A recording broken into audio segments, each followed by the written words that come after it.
الله أكبر. الحمد لله رب العالمين الرحمن الرحيم مالك يوم الدين. إياك نعبد وإياك نستعين اهدنا الصراط المستقيم صراط الذين أنعمت عليهم غير المغضوب عليهم ولا الضالين. سبحان الذي أسرى بعبده ليلا من المسجد الحرام إلى المسجد الأقصى الذي باركنا حوله لنريه من آياتنا إنه هو السميع البصير. وآتينا موسى الكتاب وجعلناه هدى لبني إسرائيل ألا تتخذوا من دوني وكيلا ذرية من حملنا مع نوح إنه كان عبدا شكورا. وقضينا إلى بني إسرائيل في الكتاب لتفسدن في الأرض مرتين ولتعلن علوا كبيرا. فإذا جاء وعد أولاهما بعثنا عليكم عبادا لنا أولي بأس شديد فجاسوا خلال الديار وكان وعدا مفعولا. ثم رددنا لكم الكرة عليهم وأمددناكم بأموال وبنين وجعلناكم أكثر نفيرا. إن أحسنتم أحسنتم لأنفسكم وإن أسأتم فلها. فإذا جاء وعد الآخرة ليسوءوا وجوهكم وليدخلوا المسجد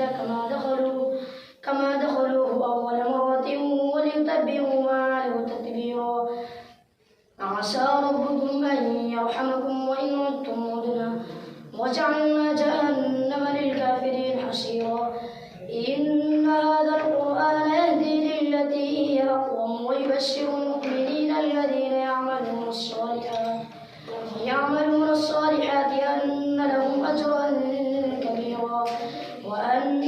الذين لا يؤمنون بالآخرة أعتدنا لهم عذابا أليما. ويدعو الإنسان بالشر دعاءه بالخير وكان الإنسان عجولا. وجعلنا الليل والنهار آيتين فمحونا آية الليل وجعلنا آية النهار مبصرة لتبتغوا فضلا من ربكم ولتعلموا عدد السنين والحساب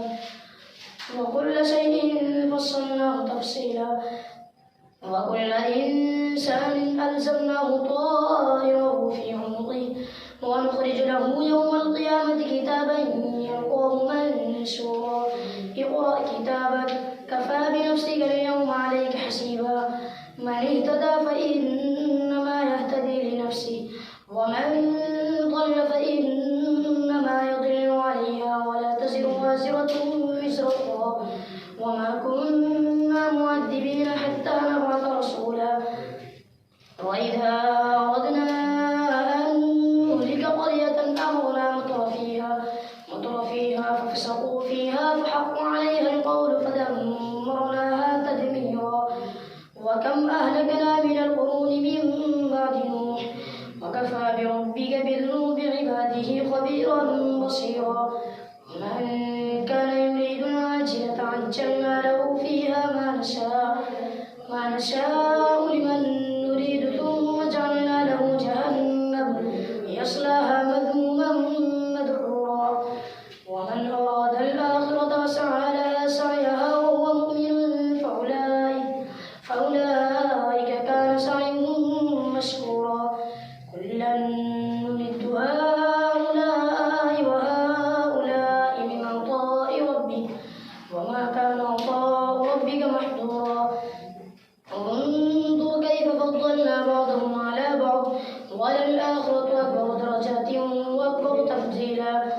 لا تجعل مع الله إلها آخر فتقعد مذموما مخذولا. وقضى ربك ألا تعبدوا إلا إياه وبالوالدين إحسانا. إما يبلغن عندك الكبر أحدهما أو كلاهما فلا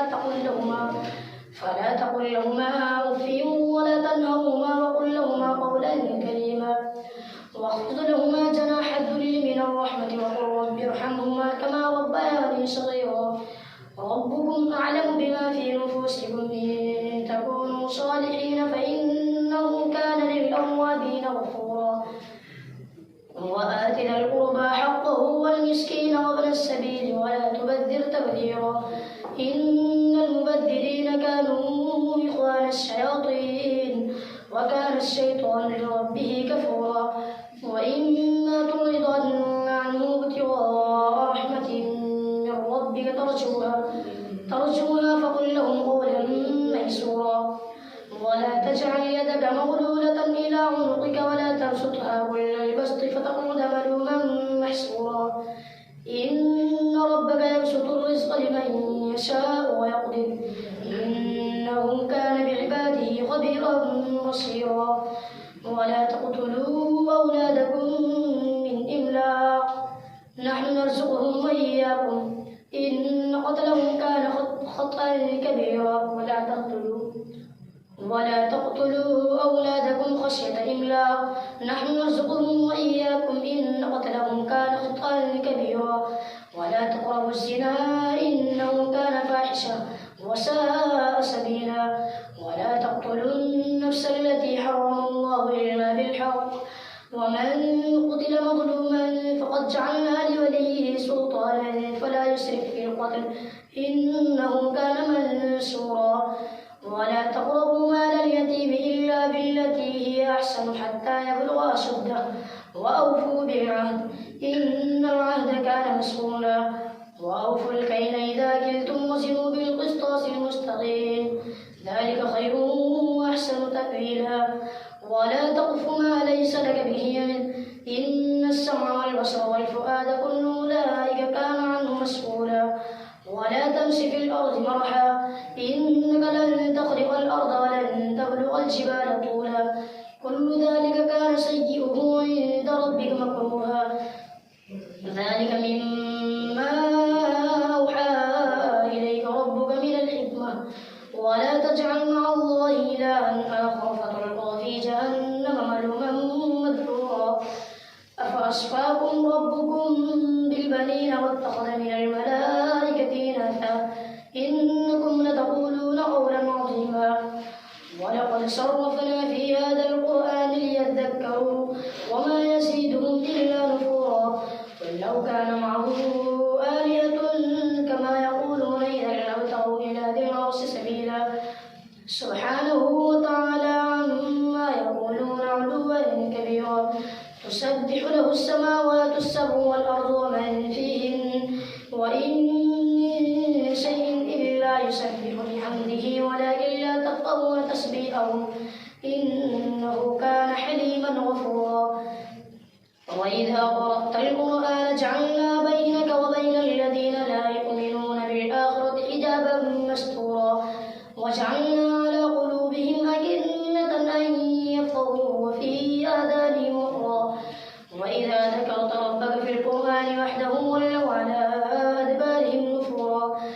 نحن أعلم بما يستمعون به إذ يستمعون إليك وإذ هم نجوى إذ يقول الظالمون إن تتبعون إلا رجلا مسحورا انظر كيف ضربوا لك الأمثال فضلوا فلا يستطيعون سبيلا وقالوا أئذا كنا عظاما ورفاتا أئنا لمبعوثون خلقا جديدا قل كونوا حجارة أو حديدا أو خلقا مما يكبر في صدوركم فسيقولون من يعيدنا قل الذي فطركم أول مرة فسينغضون إليك رؤوسهم ويقولون متاه قل عسى أن يكون قريبا يوم يدعوكم فتستجيبون بحمده وتظنون إن لبثتم إلا قليلا وقل لعبادي يقولوا التي هي أحسن إن الشيطان ينزغ بينهم إن الشيطان كان للإنسان عدوا مبينا ربكم أعلم بكم إن يشأ يرحمكم أو إن يشأ يعذبكم وما أرسلناك عليهم وكيلا وربك أعلم بمن في السماوات والأرض ولقد فضلنا بعض النبيين على بعض وآتينا داود زبورا قل ادعوا الذين زعمتم من دوني فلا يملكون كشف الضر عنكم ولا تحويلا أولئك الذين يدعون يبتغون إلى ربهم الوسيلة أيهم أقرب ويرجون رحمته ويخافون عذابه إن عذاب ربك كان محذورا وإن من قرية إلا نحن مهلكوها قبل يوم القيامة أو معذبوها عذابا شديدا كان ذلك في الكتاب مسطورا وما منعنا أن نرسل بالآيات إلا أن كذب بها الأولون وآتينا ثمود الناقة مبصرة فظلموا بها وما نرسل بالآيات إلا تخويفا وإذ قلنا لك إن ربك أحاط بالناس وما جعلنا الرؤيا التي يريناك إلا فتنة للناس والشجرة الملعونة في القرآن ونخوفهم فما يزيدهم إلا طغيانا كبيرا وإذ قلنا للملائكة اسجدوا لآدم فاسجدوا إلا إبليس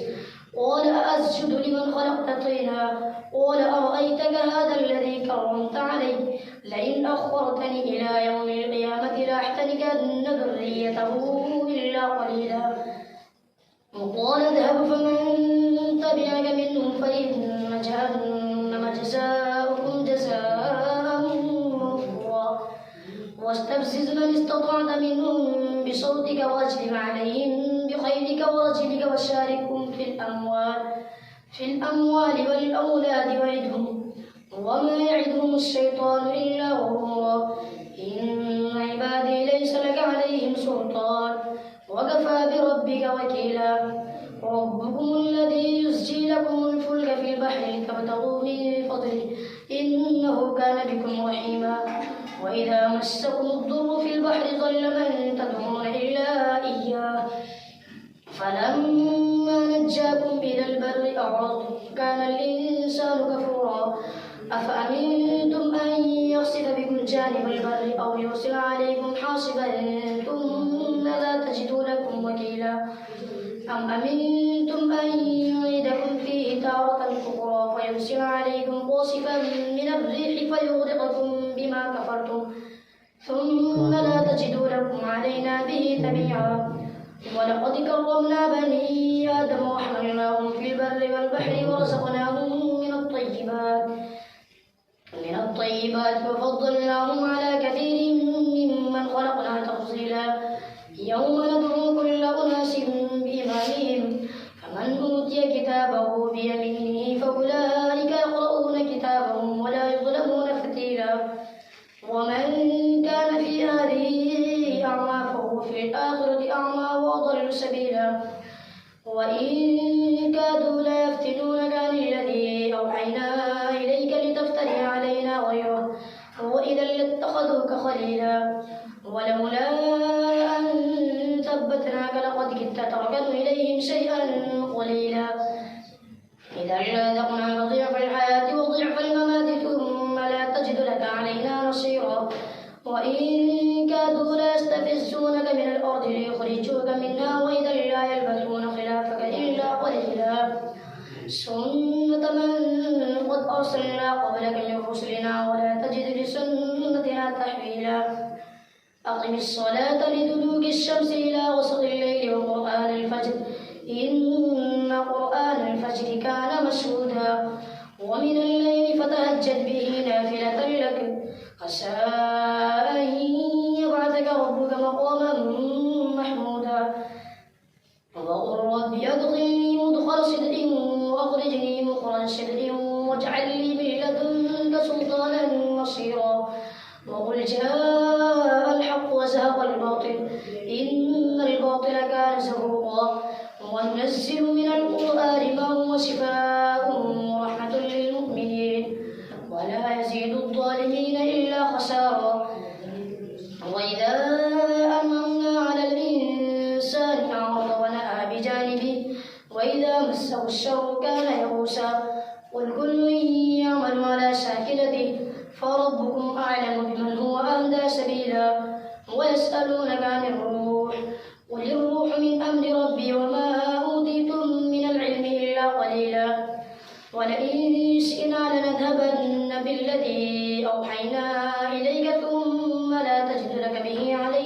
قليلا إلا رحمة من ربك إن فضله كان عليك كبيرا. وقل لئن اجتمعت الإنس والجن على أن يأتوا بمثل هذا القرآن لا يأتون بمثله ولو كان بعضهم لبعض ظهيرا. ولقد صرفنا للناس في هذا القرآن من كل مثل فأبى أكثر الناس إلا كفورا. وقالوا لن نؤمن لك حتى تفجر لنا من الأرض ينبوعا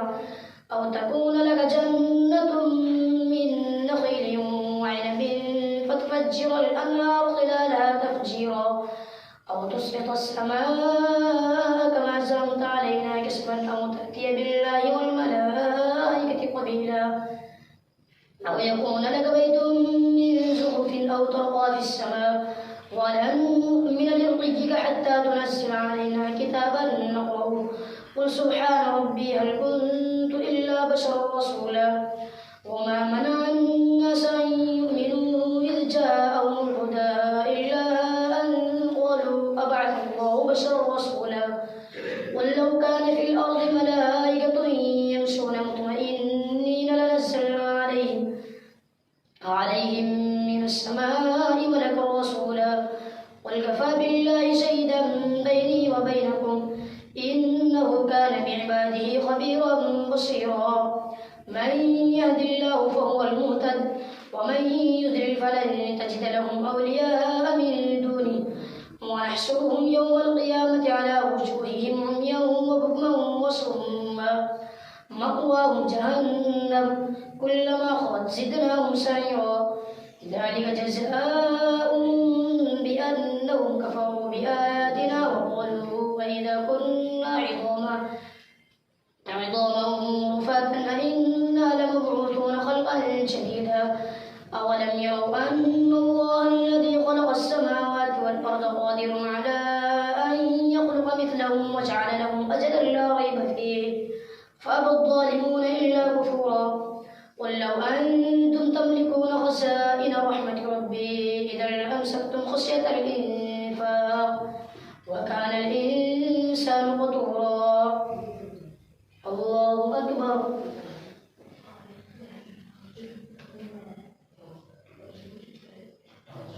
سمع الله لمن حمده. الله أكبر. الله أكبر.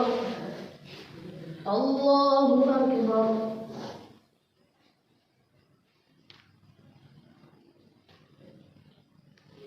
الله أكبر. الحمد لله رب العالمين الرحمن الرحيم مالك يوم الدين إياك نعبد وإياك نستعين اهدنا الصراط المستقيم صراط الذين أنعمت عليهم غير المغضوب عليهم ولا الضالين.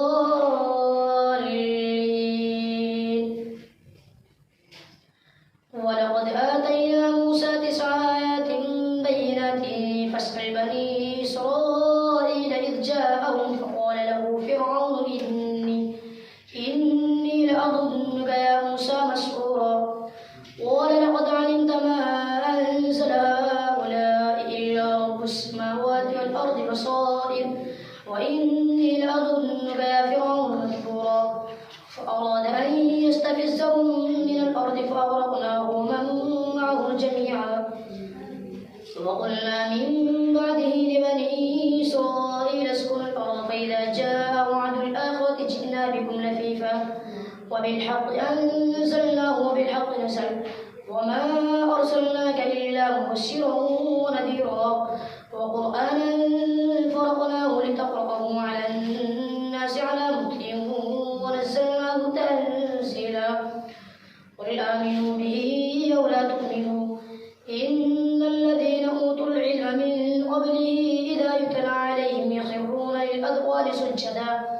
ويقولون سبحان ربنا إن كان وعد ربنا لمفعولا ويخرون للأذقان يبكون ويزيدهم خشوعا.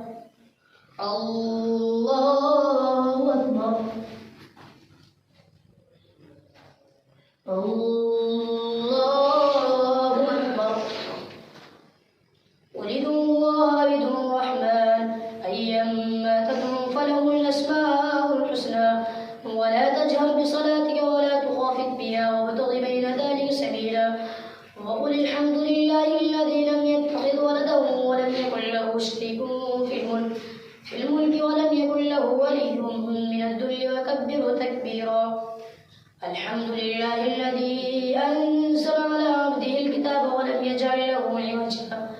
قيما لينذر بأسا شديدا من لدنه ويبشر المؤمنين الذين يعملون الصالحات أن لهم أجرا حسنا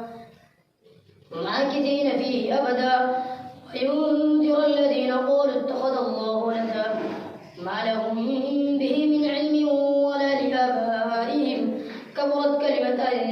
تخرج من أفواههم إن يقولون إلا كذبا فلعلك باخع نفسك على آثارهم إن لم يؤمنوا بهذا الحديث أسفا إنا جعلنا ما على الأرض زينة لها لنبلوهم أيهم أحسن عملا وإنا لجاعلون ما عليها صعيدا جرزا أم حسبت أن أصحاب الكهف والرقيم كانوا من آياتنا عجبا إذ أوى الفتية إلى الكهف فقالوا ربنا آتنا من لدنك رحمة وهيئ لنا من أمرنا رشدا فضربنا على آذانهم في الكهف سنين عددا ثم بعثناهم لنعلم أي الحزبين أحصى لما لبثوا أمدا نحن نقص عليك نبأهم بالحق إنهم فتية آمنوا بربهم وزدناهم هدى وربطنا على قلوبهم إذ قاموا فقالوا ربنا رب السماوات والأرض لن ندعو من دونه إلها لقد قلنا إذا شططا هؤلاء قوم اتخذوا من دونه آلهة لولا يأتون عليهم بسلطان بين فمن أظلم ممن افترى على الله كذبا وإذ اعتزلتموهم وما يعبدون إلا الله فادعوا إلى الكهف ينشر لكم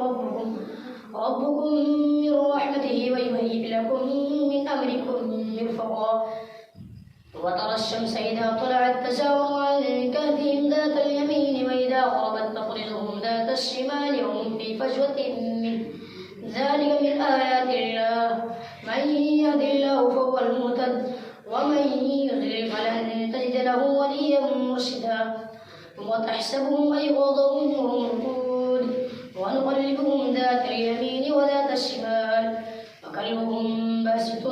ذراعيه بالوصيد لو اطلعت عليهم لوليت منهم فرارا ولملئت منهم رعبا وكذلك بعثناهم ليتساءلوا بينهم قال قائل منهم كم لبثتم قالوا لبثنا يوما أو بعض يوم قالوا ربكم أعلم بما لبثتم فابعثوا أحدكم بورقكم هذه إلى المدينة فلينظر أيها أزكى طعاما فليأتكم برزق منه وليتلطف ولا يشعرن بكم أحدا إنهم إن يظهروا عليكم يرجموكم أو يعيدوكم في ملتهم ولن تفلحوا إذا أبدا وكذلك بعثرنا عليهم ليعلموا أن وعد الله حق وأن الساعة لا ريب فيها إذ يتنازعون بينهم أمرهم فقالوا ابنوا عليهم بنيانا ربهم أعلم بهم قال الذين غلبوا على أمرهم لنتخذن عليهم مسجدا سيقولون ثلاثة رابعهم كلبهم ويقولون خمسة سادسهم كلبهم رجما بالغيب ويقولون سبعة وثامنهم كلبهم وربي أعلم بعدتهم ما يعلمهم إلا قليل فلا تمار فيهم إلا مراء ظاهرا ولا تستفت فيهم منهم أحدا ولا تقولن لشيء إني فاعل ذلك غدا إلا أن يشاء الله واذكر ربك إذا نسيت وقل عسى أن يهديني ربي ليقرب من هذا رشدا ولبثوا في كهفهم 300 سنين وازدادوا 9 قل الله أعلم بما لبثوا له غيب السماوات والأرض أبصر به وأسمع ما لهم من دونه من ولي ولا يشرك في حكمه أحدا واتل ما أوحي إليك من كتاب ربك لا مبدل لكلماته ولن تجد من دونه ملتحدا واصبر نفسك مع الذين يدعون ربهم بالغداة والعشي يريدون وجهه ولا تعد عيناك عنه تريد زينة الحياة الدنيا ولا تطع من أغفلنا قلبه عن ذكرنا واتبع هواه وكان أمره فرطا وقل الحق من ربكم فمن شاء فليؤمن ومن شاء فليكفر إنا أعتدنا للظالمين نارا أحاط بهم سرادقها وإن يستغيثوا يغاثوا بماء كالمهل يشوي الوجوه بئس الشراب وساءت مرتفقا إن الذين آمنوا وعملوا الصالحات إنا لا نضيع أجر من أحسن عملا أولئك لهم جنات عدن تجري من تحتهم الأنهار يحلون فيها من أساور من ذهب ويلبسون ثيابا خضرا من سندس واستبرق متكئين فيها على الأرائك نعم الثواب وحسنت مرتفقا واضرب لهم مثل الرجلين جعلنا لأحدهما جنتين من أعناب وحفظناهما بنخل وجعلنا بينهما زرعا كلتا الجنتين آتت أكلها ولم تظلم منه شيئا وفجرنا خلالهما نهرا وكان له ثمر فقال لصاحبه وهو يحاوره أنا أكثر منك مالا وأعز نفرا ودخل جنته وهو ظالم لنفسه قال ما أظن أن تبيد هذه أبدا وما أظن الساعة قائمة ولئن رددت إلى ربي لأجدن خيرا منها منقلبا قال له صاحبه وهو يحاربه أكفرت بالذي خلقك من تراب ثم من نطفة ثم سواك رجلا لكنه الله ربي ولا أشرك بربي أحدا ولولا إذ دخلت جنتك قلت ما شاء الله لا قوة إلا بالله إن ترني أنا أقل منك مالا وولدا فعسى ربي أن يؤتيني خيرا من جنتي ويرسل عليها حسبانا من السماء فتصبح صعيدا زلقا أو يصبح ماؤها غورا فلن تستطيع له طلبا وأحيط بثمره فأصبح يقلب كفيه على ما أنفق فيها وهي خاوية على عروشها ويقول يا ليتني لم أشرك بربي أحدا ولم تكن له فئة ينصرونه من دون الله وما كان منتصرا هنالك الولاية لله الحق هو خير ثوابا وخير عقبا واضرب لهم مثل الحياة الدنيا كماء أنزلناه من السماء فاختلط به نبات الأرض فأصبح هشيما تذروه الرياح وكان الله على كل شيء مقتدرا المال والبنون زينة الحياة الدنيا والباقيات الصالحات خير عند ربك ثوابا وخير أملا ويوم نسير الجبال وترى الأرض بارزة وحشرناهم فلم نغادر منهم أحدا وعرضوا على ربك صفا لقد جئتمونا كما خلقناكم أول مرة بل زعمتم أن لن نجعل لكم موعدا ووضع الكتاب فترى المجرمين مشفقين مما فيه ويقولون يا ويلتنا ما لهذا الكتاب لا يغادر صغيرة ولا كبيرة إلا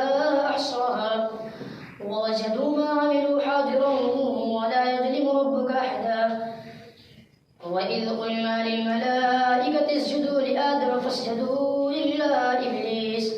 كان من الجن ففسق عن أمر ربه أفتتخذونه وذريته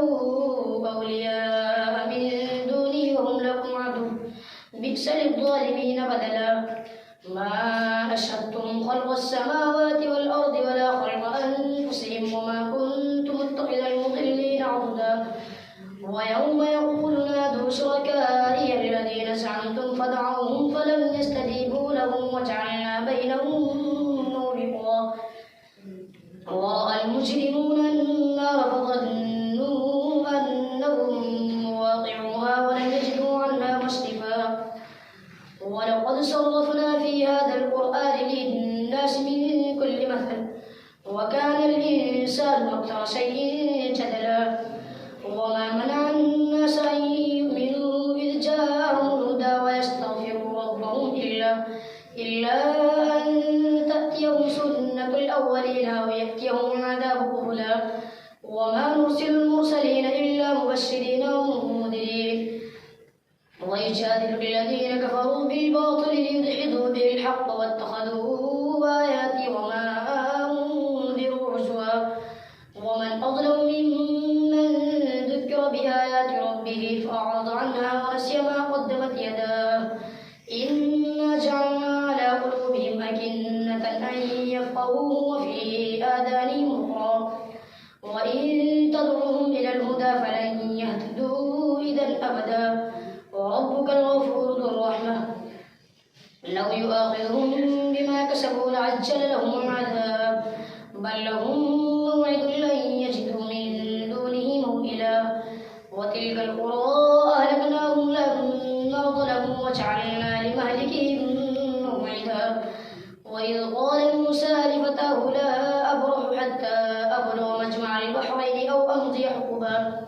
فلما بلغا مجمع بينهما نسيا حوتهما فاتخذ سبيله في البحر سربا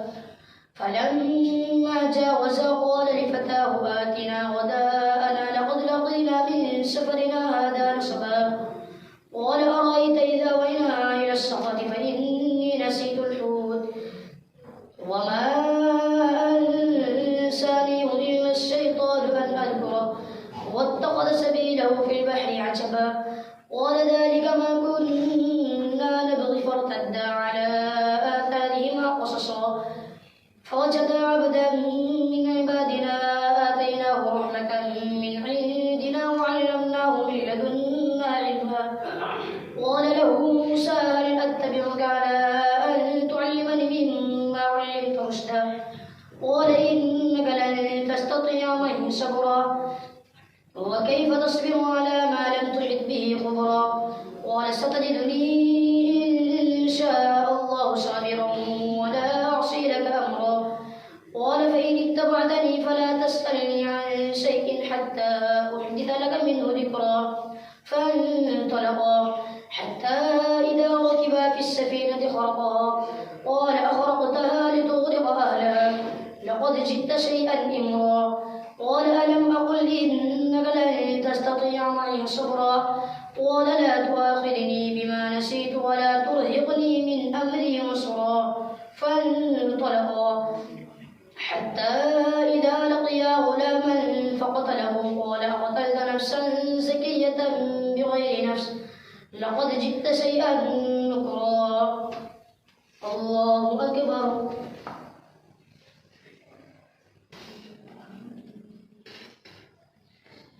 سمع الله لمن حمده الله أكبر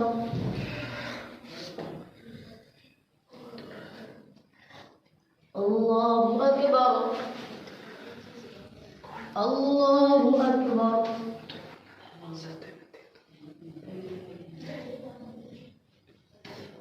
الله أكبر